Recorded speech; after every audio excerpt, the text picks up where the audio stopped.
Sí, Señor, queremos alabar y queremos bendecir y queremos honrar y glorificar tu nombre y queremos darte gracias, Dios. Gracias porque nos permites acercarnos hasta el trono de tu gracia, porque podemos venir para aprender un poco más acerca de ti, Señor, para contemplar tu hermosura, para que nuestro entendimiento, Señor, sea abierto y podamos entrar en esas profundidades de tu palabra. En el nombre de Jesús, trae sabiduría, trae entendimiento a nuestro corazón. Amén y amén. Muy bien, preciosos, pluma, papel, lápiz y una actitud enseñable es lo que vamos a necesitar el día de hoy para, ver lo que Dios tiene que darnos. Semana 23, Hebreos capítulo 1 a capítulo 13. Y es que esto no será una clase como la que tenemos normalmente, ya que hemos terminado de estudiar el libro de Hebreos y ahora lo que pretendemos es repasar un poco lo que ya hemos visto, pero sobre todo el poder llegar a las conclusiones a las que el autor y Dios mismo desea que lleguemos. Muy bien, ¿qué fue lo que vimos? Bueno, en los primeros 10 capítulos el escritor se dedicó a enseñarnos, mostrarnos y demostrarnos cómo es que el Señor Jesucristo es superior, es mejor, está por encima, en primer lugar por encima de los profetas. Hebreos 1:1 dice: Dios, habiendo hablado muchas veces y de muchas maneras en otro tiempo a los padres por los profetas, en estos postreros días nos ha hablado por el Hijo, a quien constituyó heredero de todo y por quien asimismo hizo el universo. Aquellos profetas que fueron encargados de traer y ser la voz de Dios que corregían al pueblo, pero Jesucristo mismo es Dios mismo, hablando al pueblo. Por eso es superior, dice, en estos postreros días nos ha hablado por el Hijo, a quien constituyó heredero de todo y por quien asimismo hizo el universo, ¿no? El Señor Jesús, que es co-creador con el Padre y con el Espíritu. Entonces, hablando de que es superior precisamente a los profetas, precisamente porque es Dios hecho hombre. En segundo lugar, vimos que es superior o está por encima de los mismos ángeles, esos mensajeros celestiales con el propósito de dar a conocer la voluntad de Dios y por mano de quien Moisés recibió la ley. Pero en Jesucristo tenemos no a un ángel, sino a aquel a quien los mismos ángeles adoran y se postran ante su presencia, y quien estableció por medio de su sacrificio un nuevo y mejor pacto que el de la ley. Hebreos 1:7 dice: ciertamente de los ángeles dice: el que hace a sus ángeles espíritus y a sus ministros llama de fuego. Mas del Hijo dice: tu trono, oh Dios, por el siglo del siglo.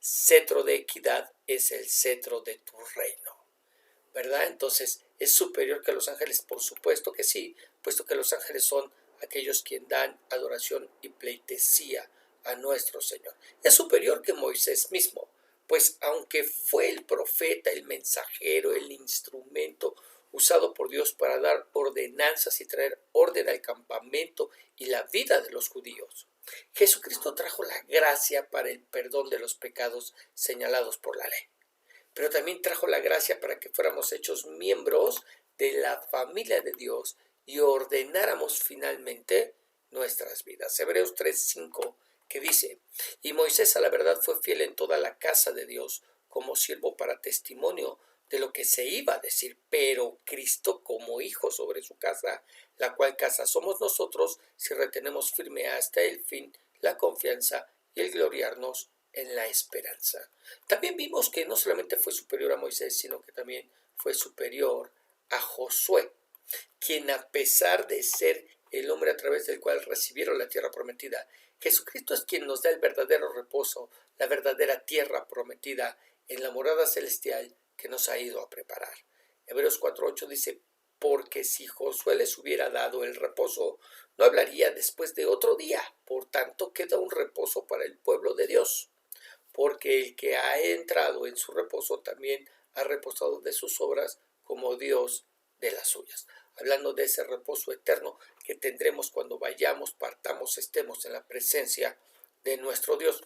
Vimos también, en quinto lugar, cómo es superior al sacerdocio levítico o arónico, como le quieras llamar. Los sacerdotes terrenales no descansaban de ofrecer continuamente los sacrificios y las ofrendas y el sumo sacerdote solo podía una vez al año entrar en el lugar santísimo en el tabernáculo. Una vez al año. Cristo mismo se ofreció por el pecado una sola vez y para siempre, y nos da entrada a la presencia de Dios a través de su cuerpo en todo momento. Hebreos 7:28 dice, porque la ley constituye sumos sacerdotes a débiles hombres, pero la palabra del juramento posterior a la ley, al Hijo, hecho perfecto para siempre. Hecho perfecto, completo en santidad, en amor, en gracia, para siempre, para siempre. ¿Ok? Por lo tanto, es superior al sacerdocio levítico, pues esos sacerdotes eran débiles hombres, pero nosotros tenemos al Hijo, que fue hecho perfecto para siempre. Muy bien. En sexto lugar, oficia en un santuario superior. Miren, los sacerdotes levíticos lo hacían en un tabernáculo hecho por manos humanas. Cristo entró a ofrecer su propia sangre en el celestial. Hebreos 8:1 dice, ahora bien, el punto principal de lo que venimos diciendo es que tenemos tal sumo sacerdote, el cual se sentó a la diestra del trono de la majestad en los cielos, ministro del santuario y de aquel verdadero tabernáculo que levantó el Señor y no el hombre. Aquel verdadero tabernáculo levantado por el Señor, levantado por Dios y no levantado por los hombres. Así que oficia en un santuario superior, y precisamente por todas estas razones Cristo es superior, superior a la ley, superior a todos esos ritos, a todos esos rituales, superior a todas esas celebraciones que se hacían. Él es superior a los profetas, que los ángeles, que Moisés, que Josué, superior al sacerdocio levítico, superior y oficia en un santuario superior en sexto lugar. Ahora, ¿por qué era importante establecer? Porque esta es la pregunta, ¿no? A responder entonces. ¿Por qué era importante establecer la superioridad del Señor Jesucristo? Porque entraban en la etapa del nuevo pacto, donde el anterior, el precisamente hecho con Moisés y el pueblo, quedaba atrás. Pero era un pacto en el que habían caminado durante muchos años y que les brindaba, que les daba seguridad. Ahora el escritor les habla y nos habla de la superioridad del Señor Jesús, pues es el mediador del nuevo pacto, uno mejor, con mejores promesas, con mejores bendiciones, con un mejor templo, pues hablamos del celestial, con un mejor sumo sacerdote, pues hablamos del Hijo de Dios mismo, con un mejor sacrificio, pues fue a través de su sangre que, como veremos, quita el pecado del hombre y le capacita para poder obedecer. Algo imposible bajo el antiguo pacto. Sigamos. Se nos enseñó además que el verdadero tabernáculo no fue el hecho por Moisés, que después pasó a ser el templo hecho por Salomón, donde servían los sacerdotes, sino que el verdadero tabernáculo y templo se encuentra en la presencia del Señor, donde solo Cristo entró.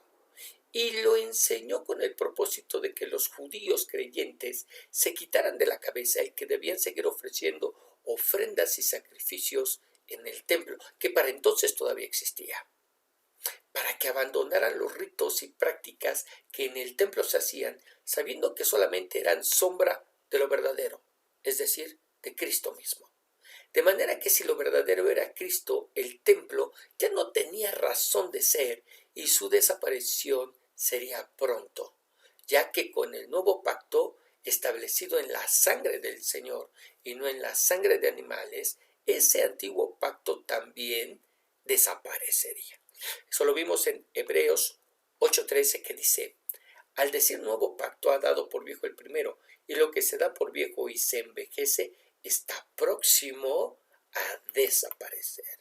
Así que primero desaparece el antiguo pacto con la muerte y resurrección de Cristo, en donde tenemos el nuevo pacto, y 40 años después, el lugar en donde ese antiguo pacto celebraba sus ritos, al destruir el templo en el año 70, Flavio Tito Vespasiano.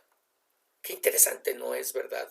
O sea, primero desaparece el antiguo pacto con la muerte y la resurrección de Cristo, y 40 años después, el lugar donde ese antiguo pacto celebraba sus ritos. Cuando vino Flavio Tito Vespasiano en el año 70, a destruir el templo. Y es que la sangre de los animales no podía quitar el pecado. Lo único que hacía era cubrirlo, como una mancha que no permite que se lea lo que fue manchado. ¿Ok?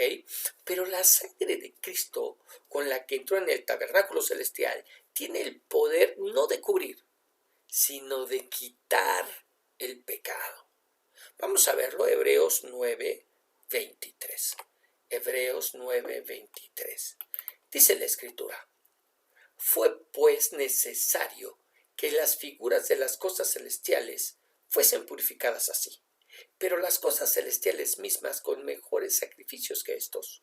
Porque no entró Cristo en el santuario hecho de mano, figura del verdadero, sino en el cielo mismo para presentarse ahora por nosotros ante Dios, y no para ofrecerse muchas veces, como entra el sumo sacerdote en el lugar santísimo cada año con sangre ajena.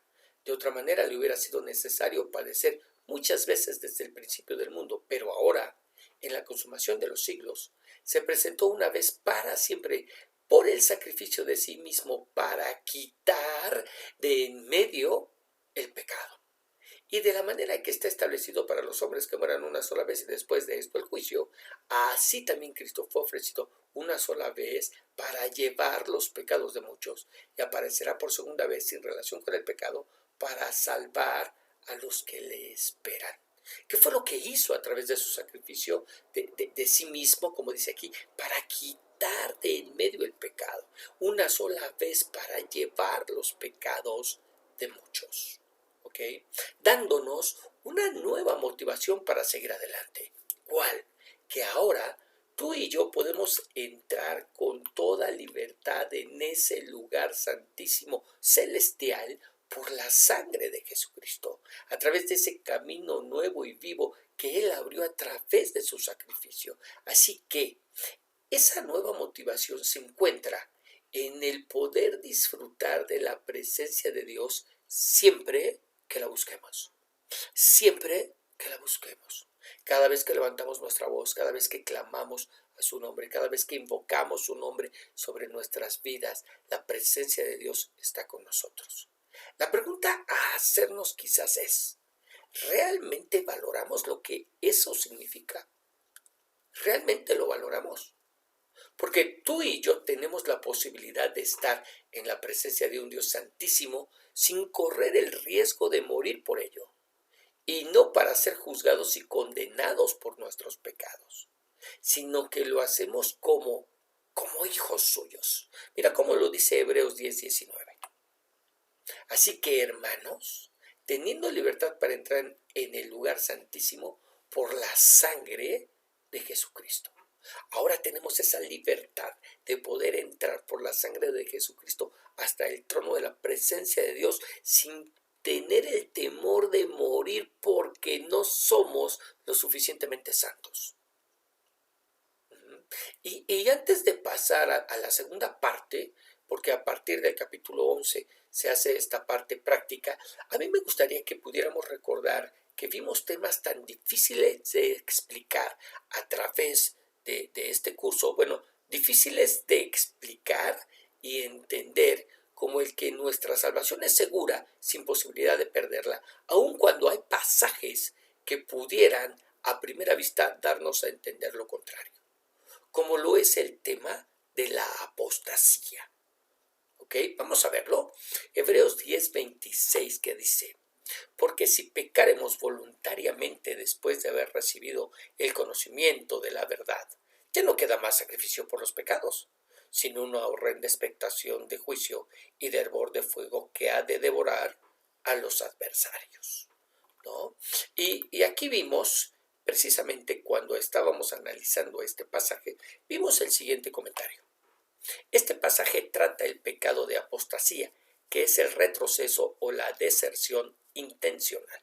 Los apóstatas se sienten atraídos a Cristo en un principio, oyen y entienden su evangelio y están a punto de creer para salvación, pero después se rebelan y dan la espalda. Este apercibimiento contra la apostasía es una de las advertencias más serias en todas las Escrituras. No todos los hebreos responderían a la invitación tierna de los versículos 19 al 25, algunos ya no tenían la posibilidad de siquiera responder a la invitación.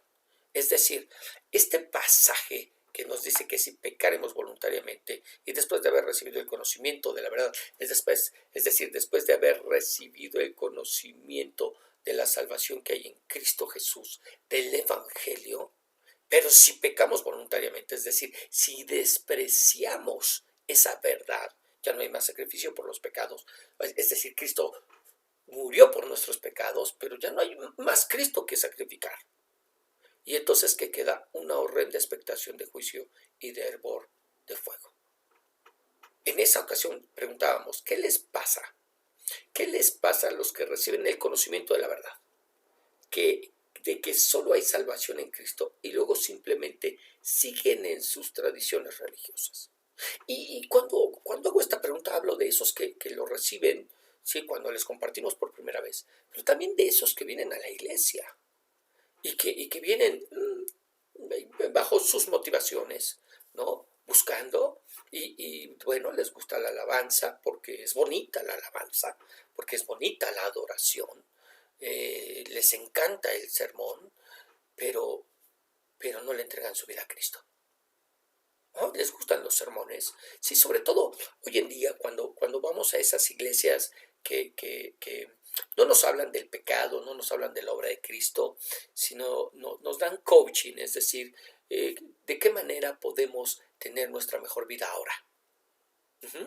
Y hay muchas iglesias hoy en día cristianas, ¿sí? Cuando menos así se hacen llamar, que no nos hablan acerca del Evangelio, sino nos dan 2 o 3 tips para que podamos vivir mucho mejor hoy en día. Tips tomados de la Escritura, de la palabra, ¿no? Y que, bueno, lo maquillan un poquito con Dios dice y el deseo de Dios es.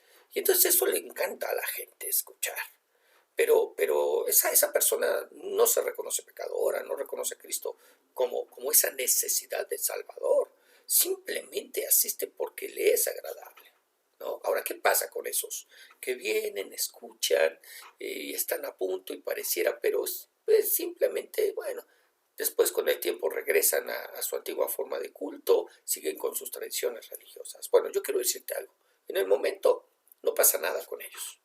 Ellos seguirán con su vida como la vienen viviendo, pero al final irán a parar a un lugar de sufrimiento eterno. Por eso nos dice que lo único que queda es una horrenda expectación de juicio y de hervor de fuego, que ha de devorarlos. ¿De qué está hablando? Del infierno. Segunda de Tesalonicenses 1:7 dice, y a vosotros que sois atribulados, daros reposo con nosotros cuando se manifieste el Señor Jesús desde el cielo con los ángeles de su poder. ¿Cuándo vamos a recibir ese reposo? Cuando el Señor Jesucristo, ¿verdad?, se manifieste con sus ángeles en el cielo, ¿verdad?, en llama de fuego, para dar retribución a los que no conocieron a Dios ni obedecen al Evangelio de nuestro Señor Jesucristo.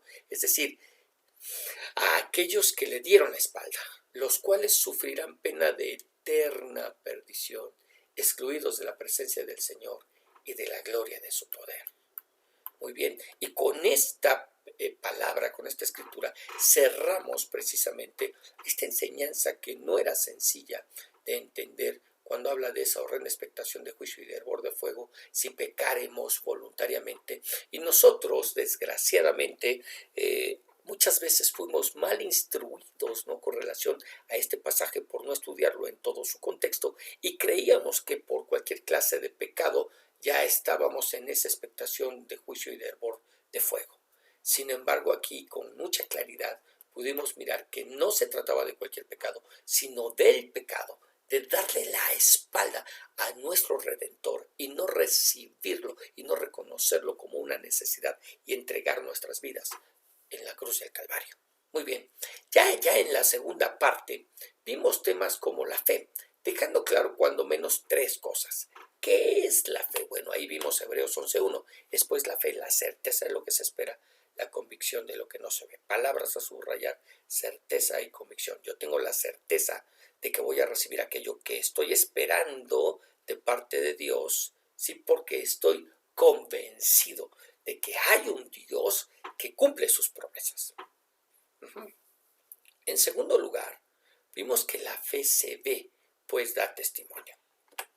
Hebreos 11:2 dice, porque por ella alcanzaron buen testimonio los antiguos. Así como amores son acciones y no buenas razones, de la misma manera la fe en acción es una fe que es verdadera. Y eso es algo que nosotros aprendimos a través de este estudio. Y además vimos que sin ella es imposible agradar a Dios. Hebreos 11:6 que dice, pero sin fe es imposible agradar a Dios porque es necesario que el que se acerca a Dios crea que le hay y que es galardonador de los que le buscan. Y a través de la gran lista de los llamados héroes de la fe, aprendimos que efectivamente todos estos hombres y mujeres, a través de sus hechos, a través de sus actos, a través de sus decisiones, de sus obras, dieron testimonio de no solamente creer en la existencia de Dios, sino de que le creyeron a Dios, a ese Dios. Algo que valdría la pena el que nos preguntáramos el día de hoy. Una pregunta que el mismo Señor Jesús nos dijo que al final de los tiempos nos haríamos. ¿De qué hablas, pastor? Lucas 18:8 dice, os digo que pronto les hará justicia, pero cuando venga el Hijo del Hombre, ¿hallará fe en la tierra? Hoy en día estamos más cerca que nunca de la venida del Señor Jesús. La pregunta es, ¿hallará el Señor fe en la tierra? ¿Fe verdadera? ¿Fe depositada en su persona? ¿Fe que se ve a través de nuestro andar, de nuestro obrar, de nuestras decisiones diarias? Y algo que nos quedó claro es que cuando el Señor habla de fe, no se refiere al creer de que existe Dios. ¿Por qué? Porque esa es una fe que incluso los demonios tienen. Sino a la clase de fe que se refiere es a la que aprendimos en Hebreos. Una fe que se ve, una fe que hace que nuestra manera de actuar en la tierra dé testimonio de lo que creemos que Dios no solamente existe, sino que es galardonador de los que le buscan. Y así pasamos por una lista de 16 héroes de la fe, en donde se nos dio testimonio de la manera en que glorificaron a Dios al creerle y actuar en consecuencia. Muy bien. Ahora, ya en el capítulo 12 se nos habló de esperanza. Una esperanza que tiene que verse alimentada gracias a entender que como creyentes nos encontramos en una carrera que no es de velocidad, sino de resistencia. Capítulo 11 nos habla de fe, capítulo 12 nos habla de esperanza y nos hace hincapié para que podamos entender que la carrera que corremos es una carrera de resistencia, carrera en la que enfrentaremos problemas, dificultades, persecuciones, injusticias, pero de la que Dios, los ángeles e incluso los héroes de la fe son de alguna manera testigos, pues ellos también pasaron por penalidades y las superaron, dejándonos testimonio de que sí se puede y fortaleciendo a la vez nuestra esperanza. Hebreos 12:1 dice, por tanto, nosotros también, teniendo en derredor nuestro tan grande nube de testigos, despojémonos de todo peso y del pecado que nos asedia, y corramos con paciencia la carrera que tenemos por delante, puestos los ojos en Jesús, el autor y consumador de la fe, el cual, por el gozo puesto delante de él, sufrió la cruz, menospreciando el oprobio, y se sentó a la diestra del trono de Dios.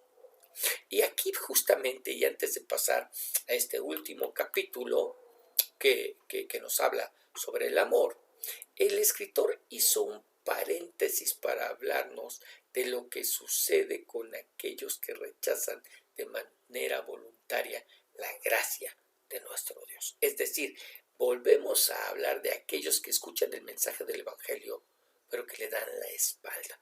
¿Por qué tiene que hablar el autor en dos ocasiones, en dos capítulos distintos, misma carta, dos capítulos distintos acerca del mismo tema? Porque algo que nos tiene que quedar claro es que no todos los judíos que escuchen el Evangelio se iban a convertir. Y tenía que dejar claro que la antigua forma de culto edicto que venía de parte de Dios ya no estaba vigente para salvación, porque nadie había podido ser salvo a través de ella. Por lo tanto, era necesario que se convirtieran de sus malos caminos, ¿verdad? Y que pudieran entender que fueron sombra y figura de lo verdadero, ¿ok? Pero no todos lo hicieron. Ahora, bueno, ¿qué pasa? ¿Qué pasa con ellos? Con aquellos que le dan la espalda, con aquellos que escuchan el mensaje del Evangelio, pero se dan la media vuelta. Hebreos 12:15 dice, mirad bien, no sea que alguno deje de alcanzar la gracia de Dios, que brotando alguna raíz de amargura os estorbe, y por ella muchos sean contaminados. No sea que haya algún fornicario o profano como Esaú, que por una sola comida vendió su primogenitura, porque ya sabéis que aún después, deseando heredar la bendición, fue desechado y no hubo oportunidad para el arrepentimiento, aunque la procuró con lágrimas. Un pasaje nada fácil entonces de explicar. Y lo primero que debemos entender es que nuevamente está hablando sobre los apóstatas, aquellos que solamente han entendido el Evangelio de manera intelectual incluso, pero que su corazón sigue arraigado en la ley, sigue arraigado en las obras. Sí, esos que dicen, sí, se oye bonito y demás, pero yo sigo creyendo que me tengo que portar bien para ir al cielo, ¿verdad? Y les advierte que podría ser que esa falta de entrega, esa falta de salvación, se manifieste en sus vidas no a través del fruto del Espíritu como en los creyentes, porque sabemos que el fruto del Espíritu se manifiesta en los creyentes: amor, gozo, paz, paciencia, benignidad, bondad, fe, mansedumbre y templanza, sino como una raíz de amargura que no solamente les estorbe para entregarse a Cristo, sino que estorbe también a otros. ¿Cómo? ¿Cómo podría estorbar a otros? Bueno, a través de sus obras de pecado. Es decir, estamos hablando de personas que quizás siguen viniendo a la iglesia, les encanta la alabanza, la adoración, les gustan esos mensajes de coaching que escuchan de tu mejor vida ahora, y Cristo murió en la cruz para que tú tengas una vida victoriosa en todo momento y en todo tiempo, y donde pongas tu mano, Dios la va a hacer prosperar y se multiplicará todo. ¿Y a quién no le gusta escuchar todo eso? ¿No es cierto? Bueno, escuchan todo eso, pero siguen viviendo en pecado. Sí, el fruto en sus vidas, independientemente del fruto del Espíritu, que hablamos de ese fruto de carácter, tampoco se manifiesta en santidad. Siguen viviendo exactamente igual. Ajá. Y porque en ellos no se ha dado el fruto del Espíritu, sino una raíz de amargura que les impide mirar su necesidad de Cristo y de entregarse a Él. Pero que además está estorbando a los demás, porque todas esas obras que ellos hacen son un estorbo para aquellos que vienen atrás. Ajá. Ellos no consideran la bendición de haber sido llamados por Dios para vida eterna como escogidos de Dios. No.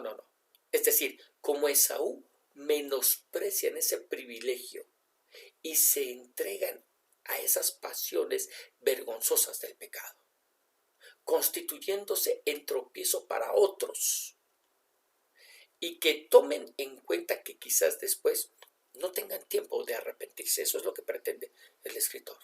Que tomen en cuenta que, bueno, está bien, ellos decidieron vivir esa vida, pero que tomen en cuenta que quizás no les dé tiempo de arrepentirse, de la misma manera que le pasó a Esaú, y terminen en el infierno. ¿Ok? Muy bien. Y bueno, después de este paréntesis, pasamos ya al último capítulo, que es el capítulo 13, que nos habló sobre el amor práctico manifestado a través de la vida de los creyentes, donde comienza a exhortarnos al amor fraternal que nos llevará a la hospitalidad y el visitar a los que están presos por causa del Evangelio, y a vivir de manera sabia en nuestros matrimonios, ¿verdad? Sin dejar de llamarnos al contentamiento, es decir, lejos de las garras de la avaricia. También nos habló sobre la vida social del creyente, cómo lo es la vida de la iglesia, donde se nos pide acordarnos de nuestros pastores y estar dispuestos en medio de este mundo a sufrir penalidades y vituperio, es decir, ser avergonzados por permanecer firmes en nuestra fe, con los ojos puestos en la eternidad. Hebreos 13:14 dice, porque no tenemos aquí ciudad permanente, sino que buscamos la porvenir. Y ya para terminar, nos habló de una de las mayores bendiciones que como creyentes podemos recibir de parte de Dios. ¿Cuál? Hebreos 13:20. Que el Dios de paz que resucitó de los muertos a nuestro Señor Jesucristo, el gran pastor de las ovejas, por la sangre del pacto eterno, los capacite para toda buena obra, para que hagan su voluntad y hagan en ustedes lo que a Él le agrada. Por medio de Jesucristo, a Él sea la gloria por los siglos de los siglos. Amén. Es decir, ¿cuál sería una de las más grandes bendiciones que tú y yo podríamos recibir de parte de Dios? Piénsalo. Bueno, algunos quizás anhelan que se les aparezca en un sueño y como a Salomón nos diera la oportunidad de pedir lo que quisiéramos. Otros a lo mejor pedirían el anhelo de su corazón, que de seguro no tiene nada que ver con las cosas espirituales. Pero aquí se nos habla de 3 bendiciones que el escritor de Hebreos pide que se hagan en nosotros. Y con esto termina la carta. Que seamos por Dios capacitados para toda buena obra. Es decir, que lo que hagamos lo hagamos bajo la capacidad que viene de parte del Espíritu Santo. Si predico, que lo haga bajo la unción y la guía del Espíritu. Y si canto, que lo haga como los mismísimos ángeles, pero por la capacidad del Espíritu. Y si doy consejería, que lo haga como si Dios mismo hablara a través de mí. En fin, que lo que haga lo haga como si Dios lo hiciera a través mío, sin que mi capacidad tenga que ver, para que la gloria sea de Dios y no mía. En segundo lugar, que lo que haga sea la voluntad de Dios. Que mis anhelos, mis deseos, mis ilusiones, mis sueños puedan alinearse con la voluntad del Señor. Y que el deseo de mi corazón sea siempre obedecerle. Y en tercer lugar, que Dios haga en cada uno de nosotros lo que le agrada. Es decir, que no encuentre en mí, que no encuentre en ti un solo impedimento para hacer lo que quiera hacer. Que vivamos bajo tal nivel de rendición que seamos y podamos seguir siendo barro en sus manos. ¿Cuál es la diferencia que existe entre un alfarero y un escultor? El material con el que trabajan y las herramientas que tienen que usar, que tienen que utilizar para darle forma al material con el que trabajan. Es decir, cuando nosotros miramos a un escultor, miramos que trabaja con piedra, y el trabajar con piedra es un material muy duro. ¿Qué es lo que necesita un cincel, un martillo? Fuerza, y estar golpeando y golpeando y golpeando y golpeando y lijando y limando, y se vale de ciertas herramientas que le permiten trabajar con ese material tan duro. Pero ¿qué sucede con un alfarero? El alfarero no trabaja con un martillo y un cincel porque rompería la fina pieza que acaba de hacer. Él lo hace con el barro, ¿verdad? Y con esa rueca que hacen girar precisamente para que ellos puedan ir moldeando con suavidad el barro. 2 materiales distintos con los que se trabajan, que con ambos se puede construir un vaso que honre a Dios. La diferencia está en que Dios puede ser el alfarero de nuestras vidas si hacemos lo que le agrada y no encuentra impedimento en nosotros, o podemos ser una dura piedra que necesita ser golpeada para darle forma, y entonces dejará de ser el alfarero para convertirse en el escultor. ¿Okay? Pero nos habla de estas bendiciones, que seamos por Dios capacitados para toda buena obra, que lo que yo haga sea la voluntad de Dios, y que Dios haga en cada uno de nosotros lo que le agrada. Y con esto termina la carta. Una carta que en verdad nos permitió mirar, contemplar y profundizar en la obra del Señor Jesucristo en la cruz del Calvario. Nos permitió el mirar cómo esa salvación que nos fue dada por medio de su sacrificio fue una salvación tan grande. Y cómo es que el Señor desde el Antiguo Testamento comenzó a hablarnos a través de esas sombras para mostrarnos e irnos mostrando lo que es verdadero. Claro, ¿cuál era el problema? ¿Cuál fue el problema de muchos de los judíos? Que cuando vino el Salvador no se ajustó a las expectativas que en ellos había. Y gracias a esas expectativas, que no son otra cosa, sino una ilusión que en mí existe, que nada tiene que ver con la verdad, ¿sí? Muchos de ellos le dieron la espalda. Pero cuando nosotros miramos este libro y lo estudiamos, nos damos cuenta que la mayor virtud que alguien pudiera ver en la persona del Señor Jesucristo no se encontraba en su apariencia. Y te voy a decir algo, ni siquiera en los milagros, sino en su obra final en la cruz del Calvario, en donde como ese cordero que viene a quitar el pecado del mundo, sufrió fuera del campamento para que tú y yo pudiéramos tener salvación y vida eterna, y pudo hacer aquello que la ley no podía llevar a cabo, quitar el pecado de en medio de nuestras vidas para que pudiéramos tener una paz permanente y continua con Dios. Y de esa forma darnos espíritu para darnos adopción y que ahora pudiéramos ser llamados hijos de Dios.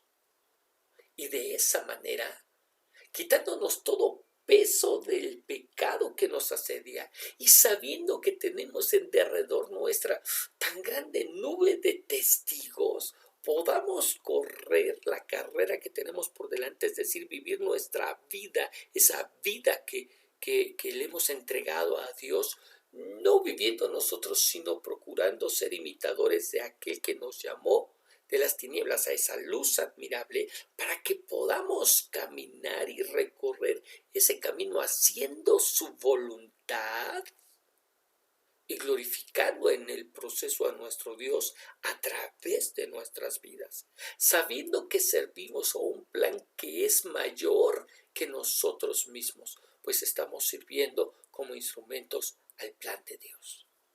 ¿Cuántas gracias tenemos que darle al Señor?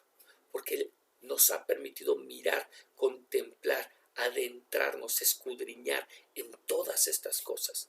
Y ha traído ese entendimiento a nuestras vidas para hacerlo. Lo único que nos queda ahora es orar y darle gracias por lo que Él ha hecho.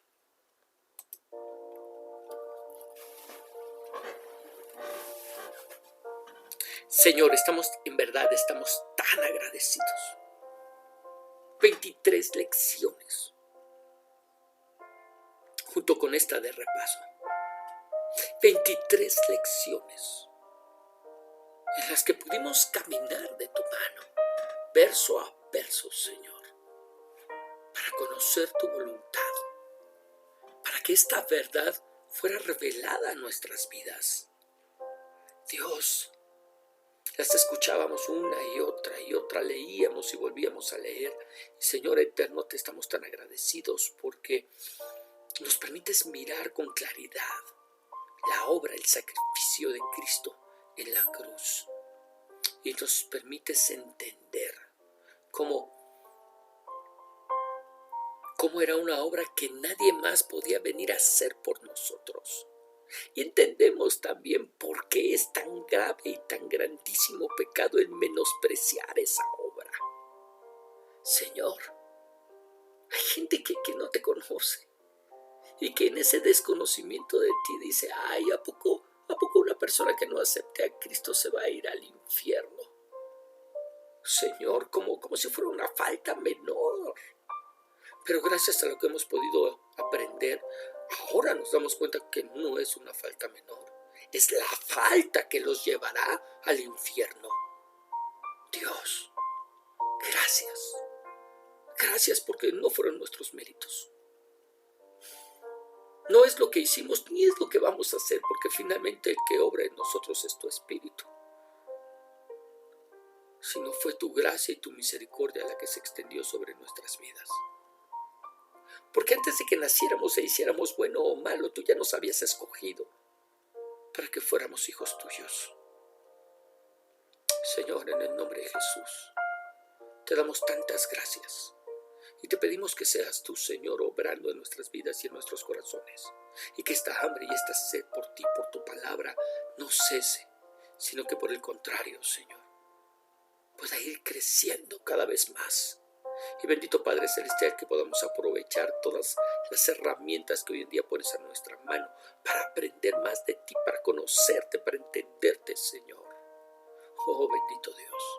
Y en el nombre de Jesús te lo pedimos. Amén y amén. Muy bien, preciosos. Que el Señor te bendiga, que el Señor te guarde, que el Señor haga resplandecer su rostro sobre ti y que sea ese mismo Señor el que te dé paz. Hasta aquí hemos llegado el día de hoy y solamente te recuerdo que nos estamos escuchando a través del devocional diario todos los días. El día domingo tenemos nuestra enseñanza dominical y el próximo lunes vamos a comenzar con la enseñanza de un nuevo libro. Si Dios así lo permite, vamos a empezar con 1 Corintios. Entonces, bueno, muchas bendiciones.